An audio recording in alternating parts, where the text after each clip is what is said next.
Hey guys, welcome back to my channel. I'm Joelle and this is Joelle Makes Food. So today I'm going to be making cauliflower rice with you guys. We're going to be going from a full head of cauliflower to fluffy, delicious, absolutely scrumptious cauliflower rice. So before we get into the nitty-gritty of how to get it done, I really wanted to go with cauliflower rice for a recipe because if you're on a low-carb keto diet, cauliflower is going to become one of your best friends. Basically, turning cauliflower into things is going to become your new greatest accomplishment. So why not start here? Cauliflower rice is also really great if you can't consume grains or you're trying to find a lighter alternative to grains, or maybe you just want to know what all the fuss is about. Another common complaint that I get with cauliflower rice is that people find it gets really mushy. So today I'll actually be showing you what I do to get the right texture, the right size, and really just yielding the best results. So before we jump into the actual cooking, I did want to do a little nutritional highlight on the cauliflower. So for starters, cauliflower is a great source of fiber. It's important to be getting fiber in, especially on a low-carb keto diet. So you want to keep things moving, keep your digestion good, and you also want to stabilize your blood sugar. So those are the ways that fiber kind of helps in that regard. Also, like most cruciferous vegetables, cauliflower has a lot of antioxidants.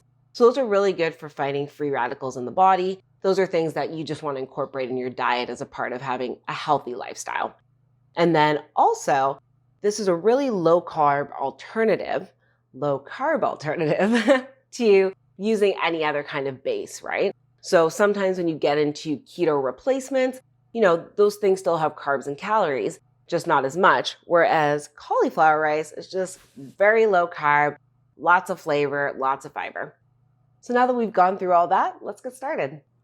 First, we're going to start with our cauliflower. So let's cut this bad boy in half. And we're going to destem. We're just going to crack that bottom piece off there.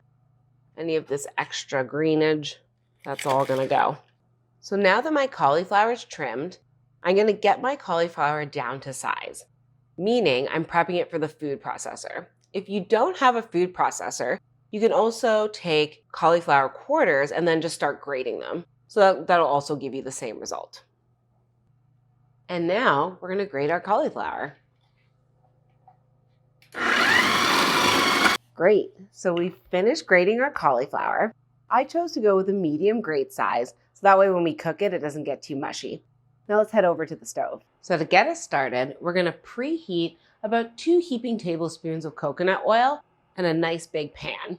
I go with coconut oil because it has a high smoke point, but also the flavor lends really well to cauliflower. So I find combining the two gives me a nice flavor profile. Alternatively, you could also use avocado oil because that also has a higher smoke point. But I wouldn't suggest something like olive. That really burns pretty easily. So our oil is looking pretty close to being done. Typically, to test whether or not it's hot enough, I take a little bit of cauliflower, throw it in the oil. There we go. So now it's time to add our cauliflower.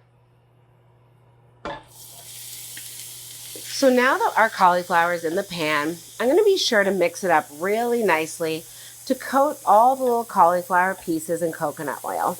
Essentially, this way of cooking our cauliflower rice is going to mix sautéing with steaming. So now that my cauliflower rice is nice and coated with our coconut oil, I'm going to add about a tablespoon of water. This is going to start a little bit of steam, and then I'm going to cover. Now that about a minute has passed, I'm going to toss my cauliflower again. Make sure it's nicely tossed up, and then cover again. I'm going to do this again for a minute. So the idea is that you're steaming with the top on. You're going to lift the top, mix it around so that all the surface area gets a little chance to either be on the bottom, which is direct contact with the pan, or it's on the top and it's getting steamed. So it's a really great combination. Ooh, it's coming along. So at this point, I'm going to add a little bit of salt. I like to add my salt as I'm cooking. It tends to draw the flavors out during the cooking process. And then at the end, you're just adding a little bit of salt to season. So I'm just doing a pinch. You can see here, the texture is already looking really great, and we shouldn't have too much time left. At this point, our cauliflower rice is done. So as you can see, the texture is really lovely on it. It's really nice and granular still, but they're soft. As a finisher, I like to add a little bit of butter. However, if you're vegetarian, vegan, don't really like butter, you can always go with ghee. Add a little bit of extra coconut oil or nothing at all. I just turned my heat off. And now I'm gonna mix in my butter, and that's just gonna really give it that nice buttery taste that I used to love when I made real rice. So here we have it, guys, our finished cauliflower rice. So at this point, you can really add it to almost anything. Add it on the side of chicken, steak, or just start making some of your favorite rice recipes with this awesome rice substitution. I hope you enjoyed this recipe, and I hope I made making cauliflower rice a little bit easier for you. So subscribe to my channel so you don't miss any videos. And also check me out online, joelmakesfood.com. Have a good one.